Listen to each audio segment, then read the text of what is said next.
A palestra que vamos fazer hoje tem uma afinidade com todos nós, pois nos remete a todos ao mesmo propósito.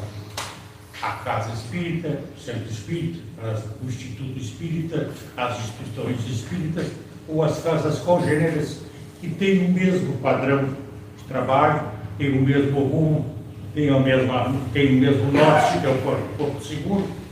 Então nós vamos, no decorrer dessa palestra, fazer esse comentário. Mas é necessário primeiro nós fazer um retrospecto de onde veio, onde começou tudo isso e onde estamos chegando até o dia de hoje. Isso iniciou numa pequena cidade nos Estados Unidos, em Idaho, através das irmãs Fox, onde houveram as primeiras manifestações paranormais e que tiveram grande êxito e grande divulgação naquele país. E extrapolaram, chegaram até o velho continente, principalmente na França, na Inglaterra, na Alemanha, na Polônia, na Suécia e até mesmo na Itália. Só que lá se chegou com um viés um pouquinho diferente daquele que se manifestaram nos Estados Unidos. Na França, principalmente, foi o foco maior, chegou lá como um entretenimento, como um divertimento, como uma coisa até meia burlesca, que acontecia nos salões das sociedades, dos palácios, dos palacetes, das mansões, dos casarões. A França estava passando por grandes transformações, havia terminado com a monarquia e tinha sido implantada a república. Então, novos ares começaram a florescer na França e muitas ideias novas começaram a surgir. E dentro dessas ideias novas apareceu essa novidade de forma diferente e que começou a ganhar um rumo mais elevado perante a sociedade parisiense. E nessas reuniões havia aquelas que eram um pouco mais sérias e aquelas que haviam mais como entretenimento e divertimento das pessoas. Havia também aqueles que queriam ganhar algum dinheirinho por fora com as manifestações. Um determinado cidadão foi convidado a participar de uma dessas reuniões, num salão. Ele foi, como ele não entendia nada, olhou aquilo, as pranchetas, escrevendo, as cestas de vinho, as batidas, respondendo respostas com uma batida ou duas, as mesas levitando e girando. Ele não sabia como definir aquilo. Mas ele tinha um amigo dele que era muito lógico e racional, e ele convidou esse amigo para fazer-se presente numa outra sessão.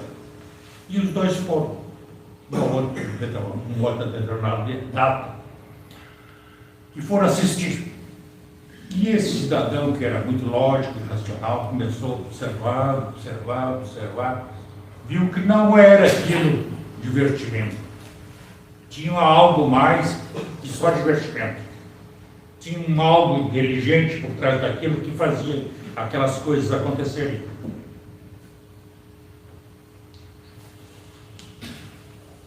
E ele ficou interessado naquilo ali. A curiosidade e a necessidade move o mundo.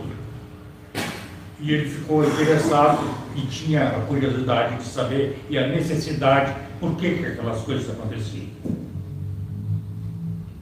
Um outro cidadão, observando que ele era muito observador, se acercou dele e disse assim: o senhor quer assistir uma coisa mais séria? Ele olhou para o cidadão: sim, eu conheço um local onde as reuniões são um pouco mais sérias. Se o senhor quiser, eu consigo um convite para nós frequentarmos. E assim foi feito na outra semana. Eis que ele se apresenta num palacete retirado de Paris. Quando ele chega nesse ambiente, já tinha uma moça na porta da casa, fazendo a recepção das pessoas. E essa moça disse para ele: bem-vindo, professor, estávamos lhe aguardando. E ele ficou olhando: como assim? Ficou quieto. Na mesa, com uma mesa comprida, a cabeceira de uma mesa tinha uma senhora, na outra cabeceira tinha um cidadão, e em volta dessa mesa tinha pessoas sentadas, e atrás tinha os assistentes, a plateia.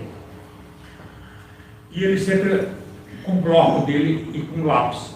E ele notou que isso era diferente, porque não tinha aquela manifestação burlesca, não tinha as pranchas, não tinha as batidas, não tinha as mesas girantes, eram só as pessoas sentadas em torno de uma mesa.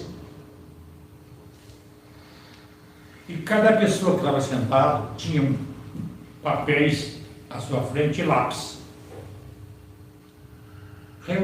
Iniciada a reunião, algumas pessoas rabiscavam nos papéis, outras escreviam uma palavra, outra uma frase, outras pequenas mensagens. E aquela senhora que estava sentada na cabeceira de uma mesa recebeu uma pequena mensagem dizendo que dali para frente começava uma nova era.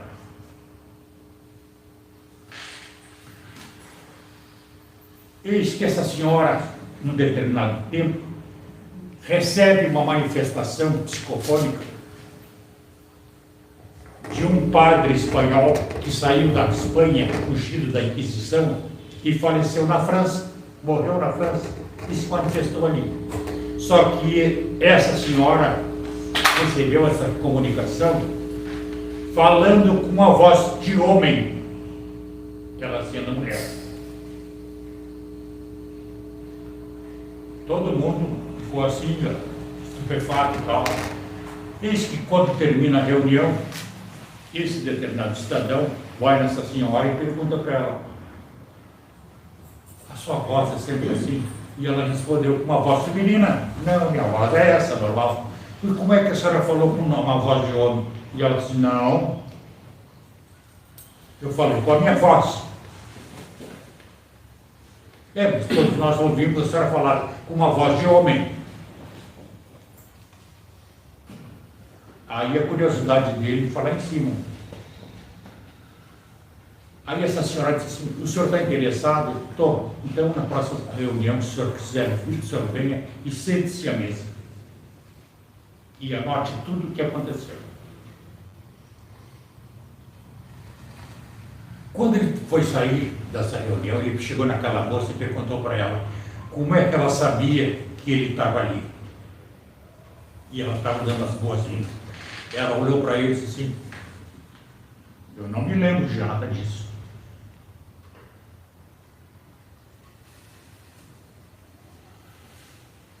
Aí na próxima reunião que houve,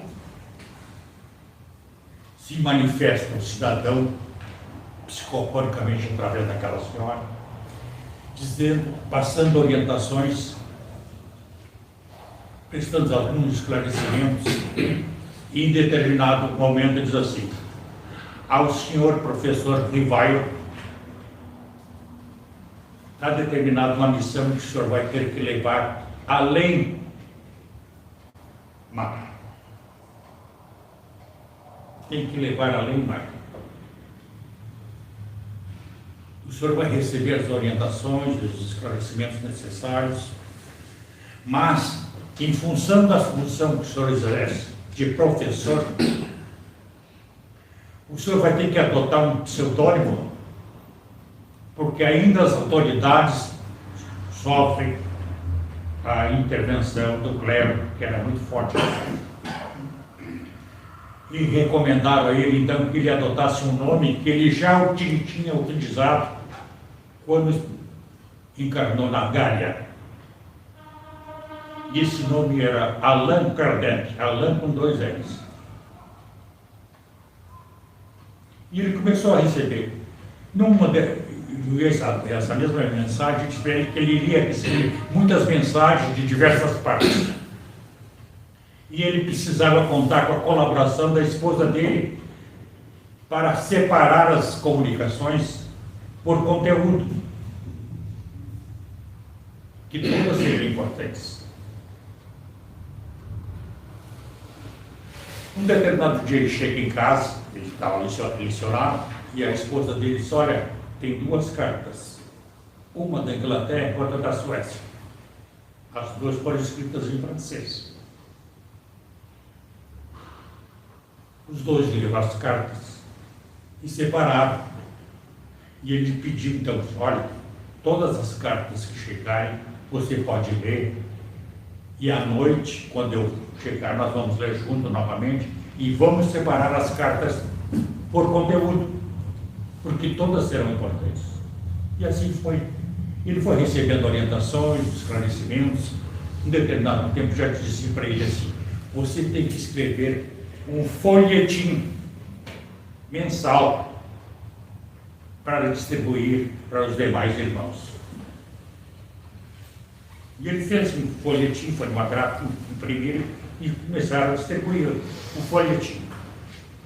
Esse folhetim só tinha um verso, depois já passou para verso e reverso, depois para 2 folhas e passou a ser boletim. Depois de boletim, se transformou numa revista. E foi criada em Paris a Sociedade de Estudos Paranormais Francesa. Eis que surge o primeiro centro espírita que nós temos notícia, na França.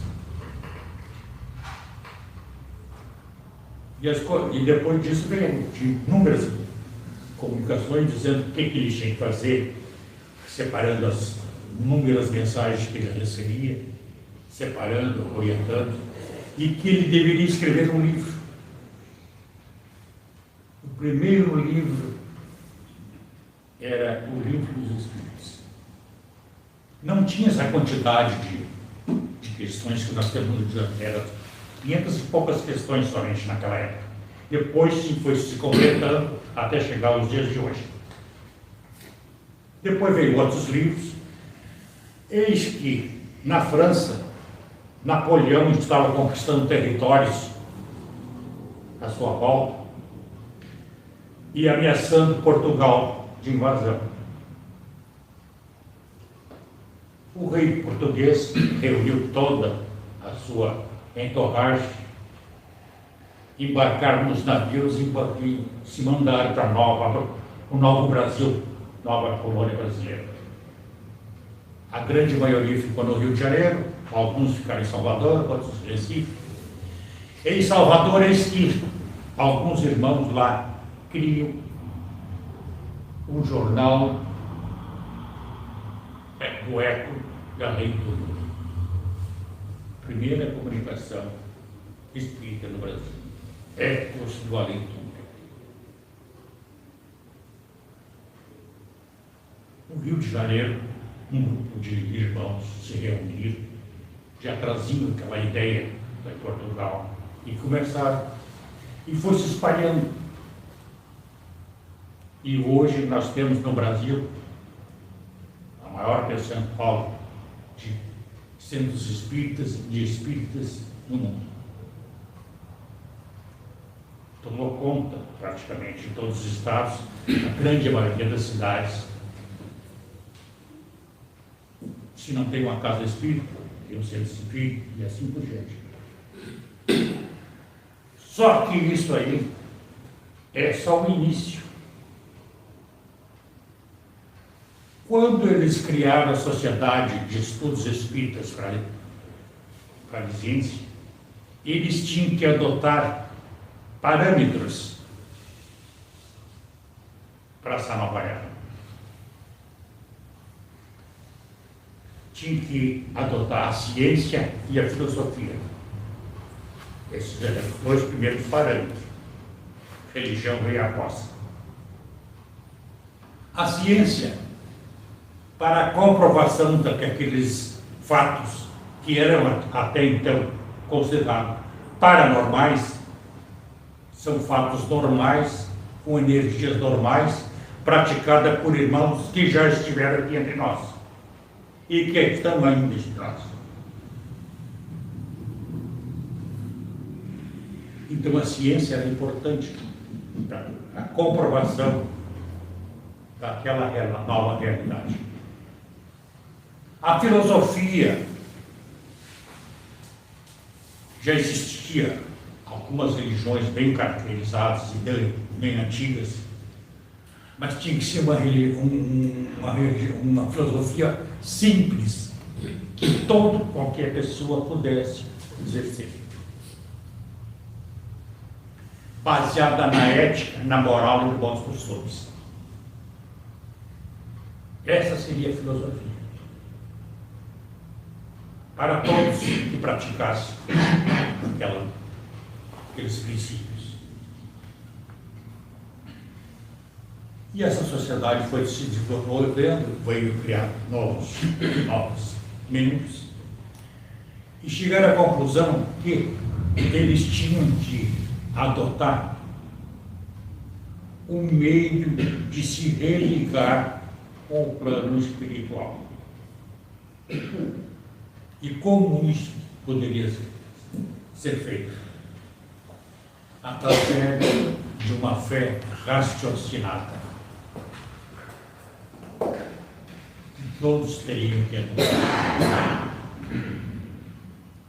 E deram o nome disso de religião, porque era a maneira de se religar a matéria ao espírito, que as comunicações fluírem tanto de um lado quanto do outro. Então a doutrina espírita tem esse tripé: ciência, filosofia e religião. E perdura até os dias de hoje. Alguns serõezinhos aqui e ali, tudo, mas todo mundo está dentro desses parâmetros. Já os centros espíritas, as casas espíritas, as instituições espíritas, também são formatados por um tripé.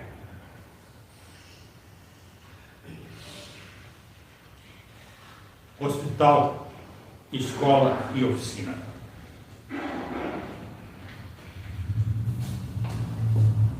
Hospital, vou fazer um paralelo entre matéria e espírito.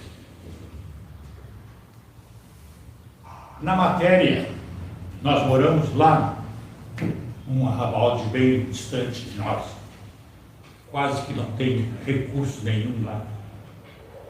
Mas tem um pequeno postinho de saúde, onde tem um médico, tem um enfermeiro, tem um atendente que faz o atendimento.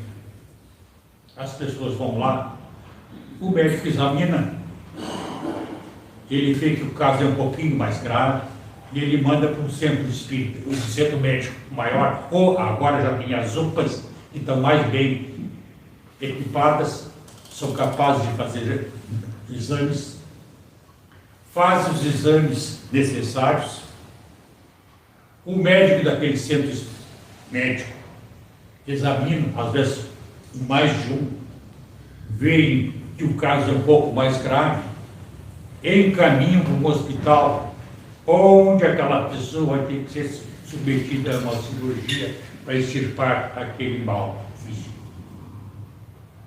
Essa é a via de regra matéria. Todos nós passamos por isso.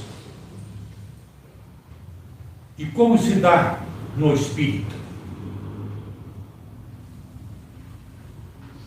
Lá no finzinho onde nós moramos, não tem um centro espírita. Mas tem uma benzedeira ou um rezador lá adiante, vai lá, que ele faz uma prece, ele pega um galinho de arruda, um alecrim, passa e ajuda a gente. Ele receita um chá, uma pomada, um xarope e ajuda a gente.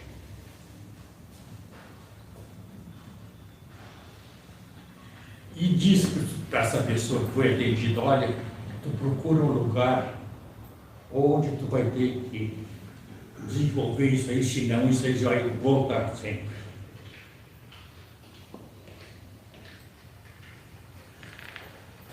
essa pessoa sai dali grata por ter sido atendido, vai procurar um local, não encontra o centro espírita, mas encontra uma terreira de Umbanda. É o primeiro jardim de infância espiritual que nós conhecemos. Ali nós forjamos, aprendemos, praticamos o que é a espiritualidade, o que é a mediunidade. E a curiosidade e a necessidade, muitos irmãos que estão aqui, que vêm nessas casas espíritas, são oriundos das casas de Umbanda. Porque precisam saber, precisam aprender, precisam saber o que estão fazendo, por que estão fazendo e com quem estão fazendo.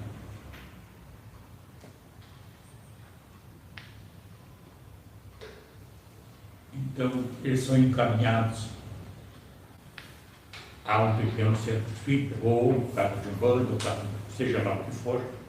Dali, como essas casas dificilmente têm grupos de estudo, são poucas as casas que têm, eles recomendam que as pessoas passem a estudar, porque é necessário estudo. Não é mais a coisa empírica que era de tempos atrás. As pessoas vão procurar, então, os grupos de estudos aonde encontram. Seja qualquer centro espírita que tenha grupos de estudos. Isso estou falando só daquelas pessoas que procuram pela dor ou pelo amor. Porque muitos procuram somente pela dor. E alguns pelo amor. Quando nós entramos numa casa espírita, seja ela qual for, pela dor,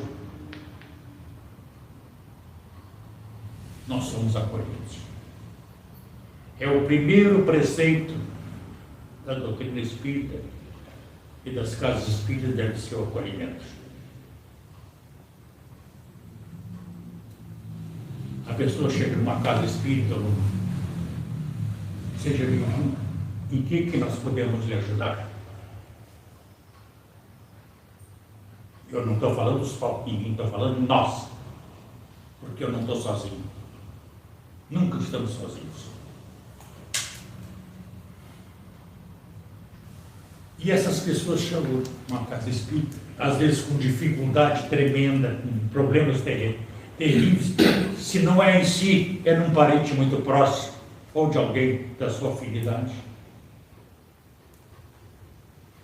Chega numa casa espírita e ele é atendido na sua necessidade.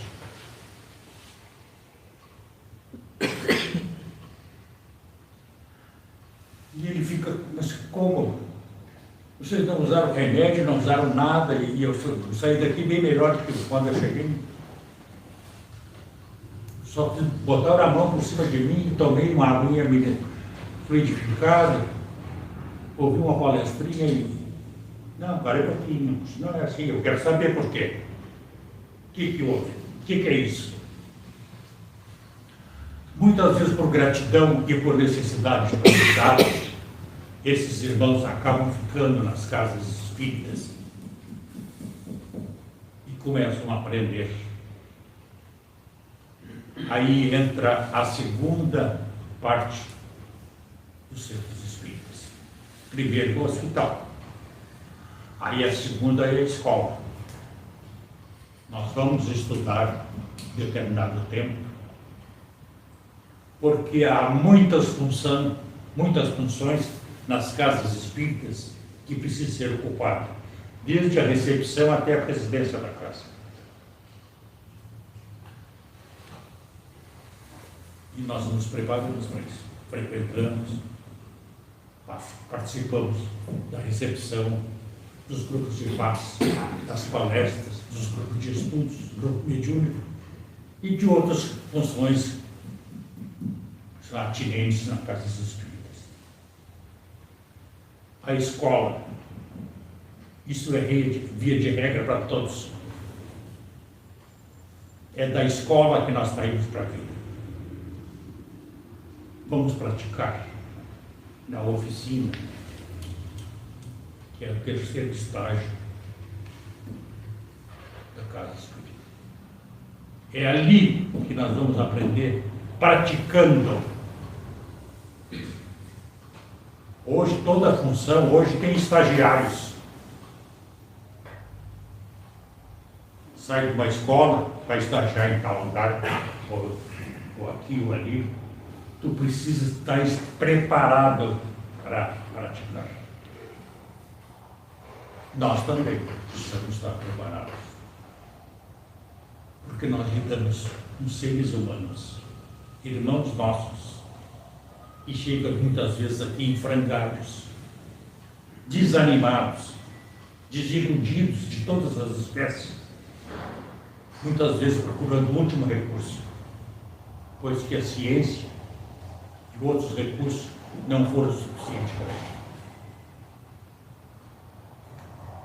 E ali eles são atendidos pelo hospital, depois pela escola, onde deu a base para eles, e depois na prática, onde eles vão desenvolver tudo aquilo que aprenderam e passaram. Mas há um outro tripé também que se completa, que faz parte dos centros espíritas, e que todos nós fazemos quando estamos aqui. Acolher, servir e esclarecer. Primeiro preceito é acolher. Independente de quem seja, do estado que esteja, da condição que for, da raça, do credo, acolhe. Esse é o primeiro preceito. Se a pessoa está mal arrumada, cheirando mal, não interessa. Acolhe. Aquele irmão está precisando ser acolhido.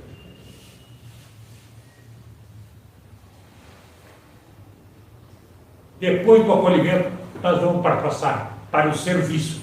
Vamos servir a esse irmão. Vamos encaminhar ele para tomar um banho. Vamos dar uma muda de roupa limpa. Vamos dar um prato de sopa. E vamos dar uma cama para ele dormir. Para ele, no outro dia, levantar bem mais animado.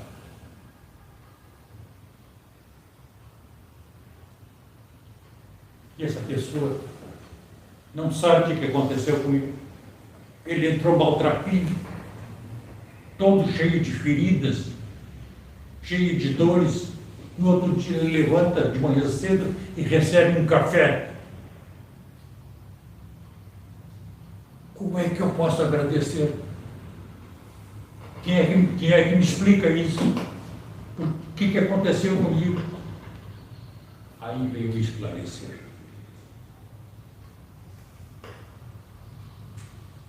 E é função de todos nós. Acolher, servir e esclarecer. E todos nós, quando viemos para os centros espíritas, nunca viemos sozinhos. Nunca atendemos a um único irmão.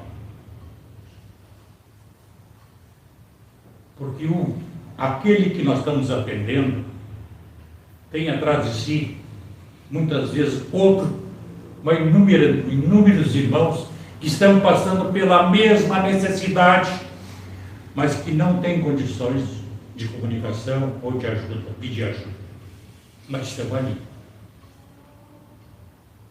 Vou dar um exemplo bem prático para todos vocês, para vocês sentirem o que nós representamos para os nossos irmãos. Está caindo um temporal daqueles repentino e as pessoas estão se molhando. Eu estou com um guarda-sol imenso de grande, com uma capa de chuva, com bota, parado. Aí chega um irmão, chega assim para mim e diz assim: posso ficar aqui? Claro. Aí vem mais um: pode. Quando tu vê, tu está rodeado de irmãos, debaixo do teu guarda-chuva ou do teu guarda-sol.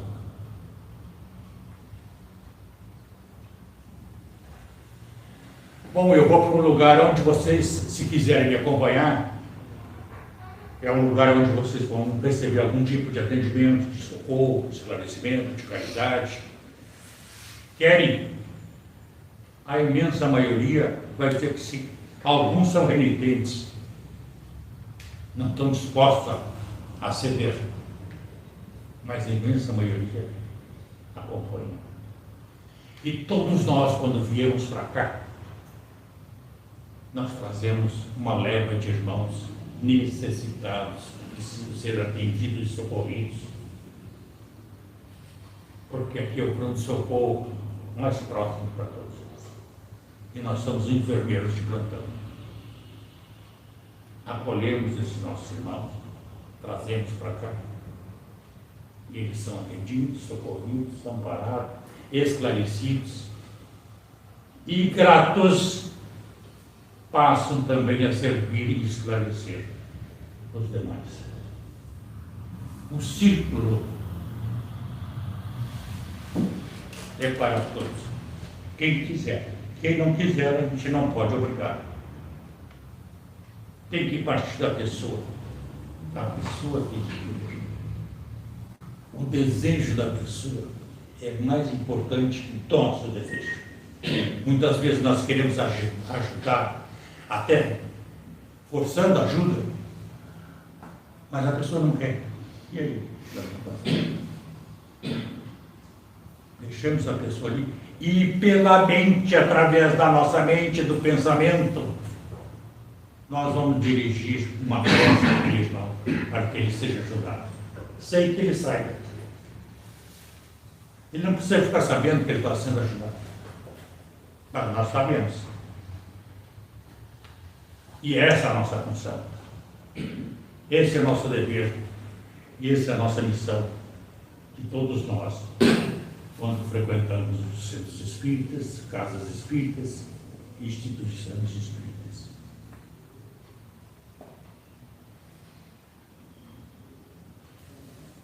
A divulgação da doutrina espírita hoje está muito mais fácil através da internet. E muitas palestras maravilhosas, trabalhos, comunicações se espalham pelo mundo inteiro através da internet. Tem algumas que extrapolam um pouquinho, querendo aparecer um pouquinho mais, mas a grande maioria é benéfica, é maravilhosa, tem intenção de ajudar, de amparar, de socorrer, de esclarecer. Nós temos que nos adaptar a essa nova realidade. E nós vamos adaptar. Mas enquanto nós estivermos aqui, nós temos que praticar a caridade da melhor maneira, mais simples possível, que seja ao alcance daquele irmão que está necessitado. Porque nem todos têm a compreensão que nós temos. Nem todos sabem por que estão sendo ajudados. Mas nós sabemos que ele tem necessidade de ser ajudado. Essa é a função do centro espírita. É muito mais do que um mero passe, uma palestra, um estudo, um grupo mediúnico. Nós somos a filial da matriz que está no andar de cima. Os nossos mestres, os nossos benfeitores, nossos prefeitos, nossos professores, nossos orientadores, que frequentam aqui o espaço, as orientações, tudo nos ensina. Eles frequentam muitas outras escolas, até mesmo aquelas escolas que achamos que não é. Nós chamamos de centro de umbanda, terreiras. Eles também vão lá. Se vestem caracterizados naquele local, falam até de forma a ser entendida por eles a mesma linguagem. E são os mesmos professores que atuam lá e atuam.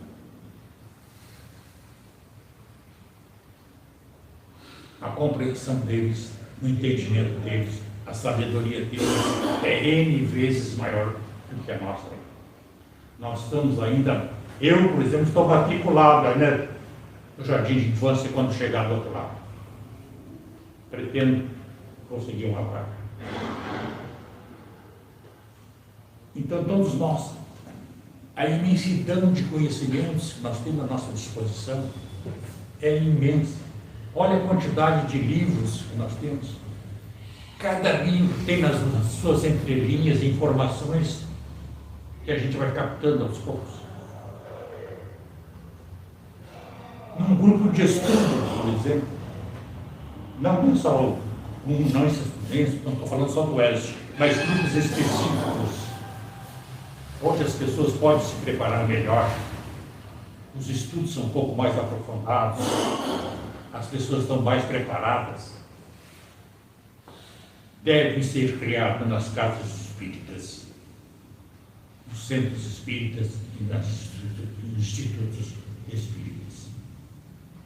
Porque é ali que aqueles que estão mais preparados vão aprender e vão passar adiante para os outros que vêm atrás. Porque esses conhecimentos não podem ficar represados. Eles têm que ser passados adiante. Tudo que eu aprendo não é para mim. Eu uso para mim, mas eu tenho que passar adiante. Na medida que eu possa, eu devo repassar adiante. Então essa é a mensagem dessa palestra de hoje, do real significado dos centros espíritas para todos nós. Não é só a mera presença física, é muito mais do que isso. Não é só o trabalho realizado aqui, mas também envolve a intenção, a dedicação e a disciplina. É muito importante.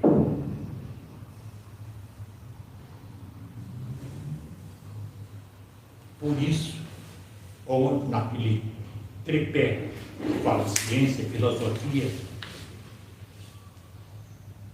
diz que a ética, a moral e os costumes estão ali relacionados. Isso cabe a todos nós. A reforma íntima que nós praticamos está nesse segundo item da filosofia. Isso é muito importante para nós. Quantas coisas nós já nos modificamos sem nos dar conta? Quantos vícios nós abandonamos que achávamos que era muito difícil e de repente passou? Quantos hábitos que nós tínhamos que não eram lá muito saudáveis, nós abandonamos? Quantas presenças que para nós eram meio prejudiciais que nós descartamos? Quantos lugares que nós frequentávamos que hoje não frequentamos mais? Isso faz parte da reforma íntima. Isso está no segundo preceito da doutrina filosofia.